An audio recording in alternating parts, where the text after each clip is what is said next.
Hi everyone, welcome to the Tiny Studio. This is a dreadlock obsession video. So what we're going to be talking about today is how to find that right loctician for you. I started my journey back in 2002 and I didn't know any locticians, and I'm thinking that locticians wasn't a thing back then. And as with anything, time progresses, and one day there were locticians. So when I started my locks, it was just me. I had done some research. I had asked around. I had consultations with sisters who had locks already, and I asked questions about how to start them, how to maintain them, and all of that good stuff. And so I decided to start my locks on my own. Now later on my journey, I became a loctician, and what I specialized in was starter locks. Now I will also help my clients to maintain their hair, their locks, but I was primarily a starter lock person, and for the first 3 to 6 months my main focus was getting them started on the journey successfully, and after that my goal was to turn over the reins to them. I didn't, I've had clients at the time. I had clients that would come back to me every so often for a retwist, but even at that stage in my lock journey, I felt that they could successfully retwist their hair on their locks on their own. And I didn't know what freeforming was at the time. I didn't understand about the perils of over twisting or any of those things just yet, but I felt it was very important to make sure that my clients began to have a healthy respect for their locks, and to do so they needed to foster a relationship with their own hair. And that is one of the things that I did my best to help my clients to understand and to see. But this is 2022. So you've done the research. You're ready to take this chance. You're ready to begin the journey. How do you find the loctician made for you, or that best suits you and your journey? Well, first of all, congratulations. This beautiful, beautiful journey you're about to embark on is going to be a very fulfilling and satisfying journey. So congratulations and welcome to our world.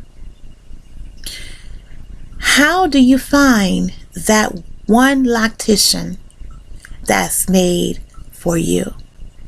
My first suggestion is to shop around.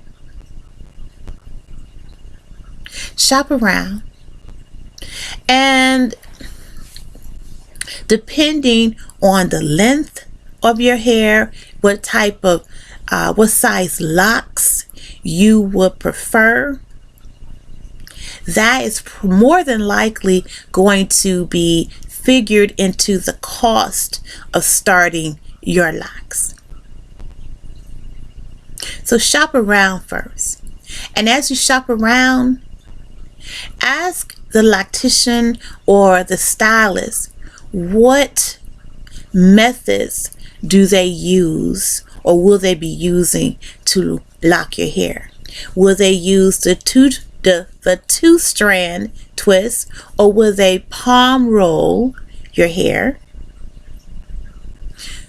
or use the comb method, or do they think it's best for you to start your locks with braids?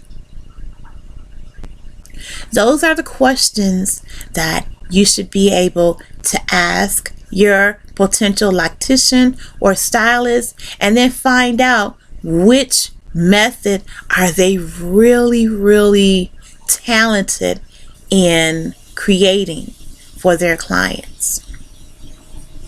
The next thing that you should ask a potential loctician or stylist in finding out whether or not they are the right fit for you as far as beginning your loc journey, ask them, what do they use to start locks?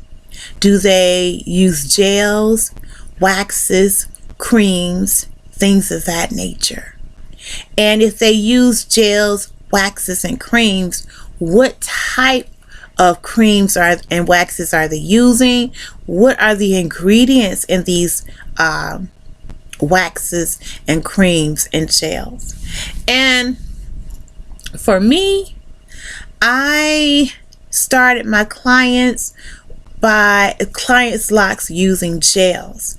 Later on, I started using all natural gels. So I would make my own gels, my own flaxseed gels and my own aloe vera gels, because they were all natural. So does your loctician or potential loctician or stylist, do they use all natural products? Because that makes a big difference when you're starting out your loc journey, because sometimes these gels and waxes and creams, what they really do, besides so-called providing that hold, what they also do is they create buildup in your hair. And that's why a lot of people have the discussion of how often should you wash your hair or wash your locks.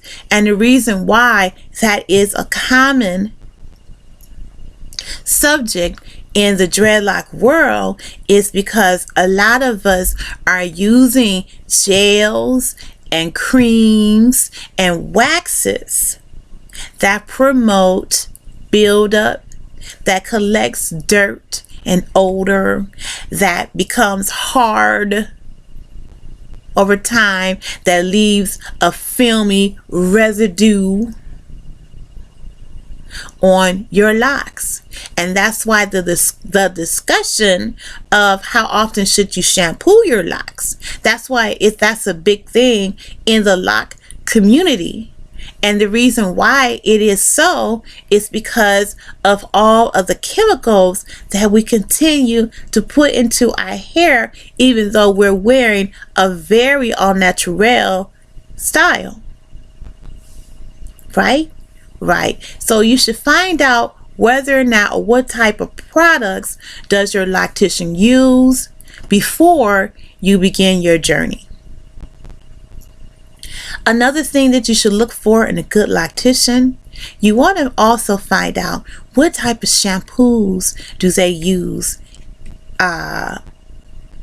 to wash their client's hair. All shampoos are not made the same. And as a matter of fact, since you are embarking on a natural hair journey, your loctician should be using an all natural shampoo. Why? Because there's no need for you to use Suave or Pantene or any of these other shampoos on your hair, because you don't need it. You need something that's natural, that's not going to create residue and buildup, that's going to be able to remove the dirt dust, pollen, or whatever it is that you may, or environmental pollution, whatever it is that your hair may come in contact with, you need a product that's going to be able to wash that out, but not strip the oils from your hair,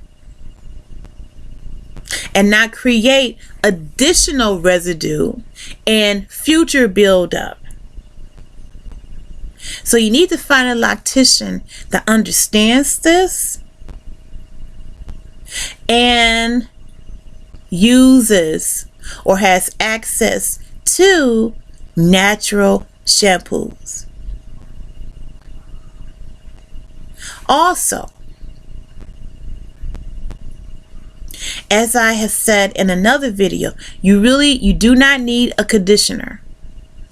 No conditioner. Because see, once you begin your journey and you use all natural products from nature, you don't have to worry about buildup.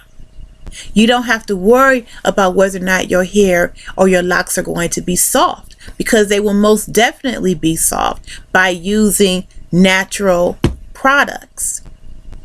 So inform your loctician that you will not need to have your hair conditioned, and then pick their brain on their viewpoints regarding conditioning locks.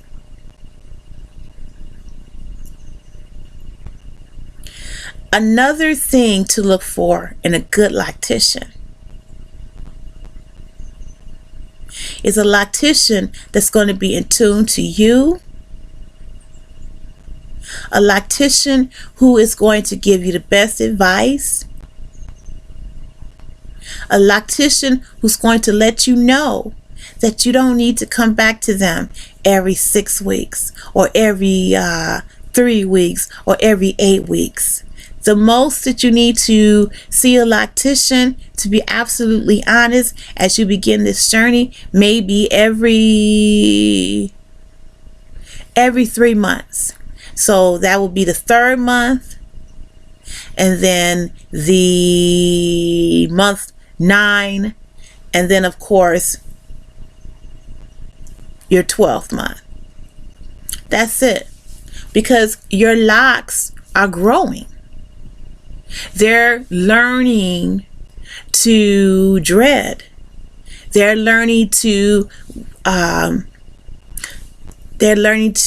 lock onto themselves. So the less fussing around your hair, your locks, as they begin the journey with you, the better. So you don't need to hang out at the salon to get a retwist. Your loctician, if they're good, they know this already. A lot of locticians, and I don't want to knock folks' business or their hustle, but they're telling their clients you need to come every 6 weeks. No, you don't. You don't have a relaxer in your hair. This is your natural head. Your natural hair. Yes, there's going to be some unraveling. Yes, your locks are not going to always be tight because they're growing.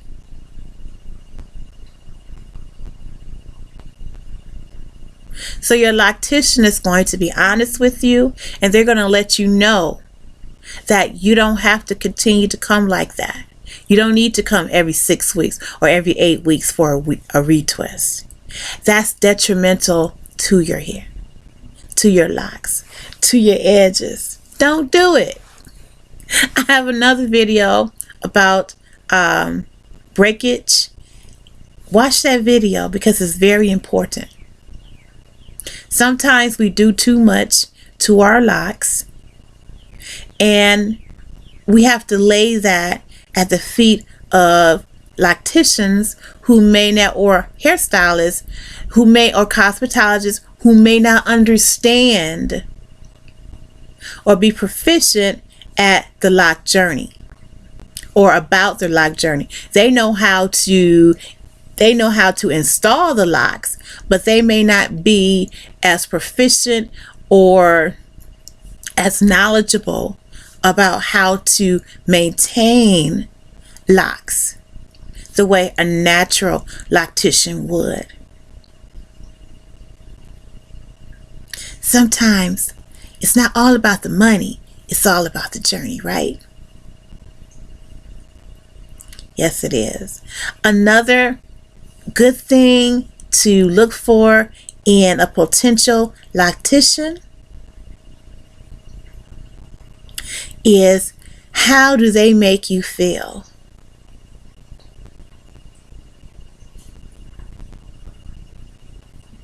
Are their hands anointed? What do you feel, or what do you feel when your spirit engages with their spirit? Is this all just a money grab to them? Or are they really, truly interested in you and your journey? Because if it's just a money grab to them and you're just another client in their salon, then all the information that I've just given you, they're not going to give to you. Because they don't have the time. They don't really care. A person that's interested in your journey, they're going to give you the best and most honest information that they can provide, as I have. And you're going to feel comfortable in asking them questions. And you're going to know, and you're going to be able to feel that they're being honest with you. You'll know, because both of your souls will greet one another. And remember, locks are not just a hairstyle. Locks is also a spiritual journey. So of course, if you can't start your locks on your own, then you need to pick someone who is going to have anointed fingers. And as they touch your crown, they're going to have a good, healthy spirit filled with love and grace and compassion. And when you find someone like that, you're not going to mind coming back to them, spending an hour or two in their chair every 3 to 6 to 9 months. And that's how you find a good loctician. And that loctician will become your friend, because they will become in tune with your hair type. They'll become in tune with your locks.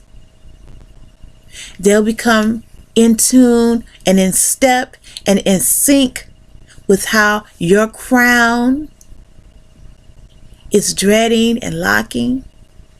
And they'll be able to give you the best tailored advice.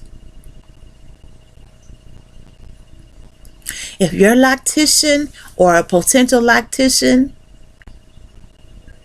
does not meet the requirements that I just laid out for you on how to find a good loctician,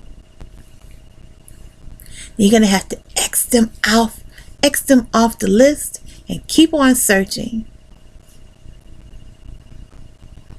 Because he or she is out there.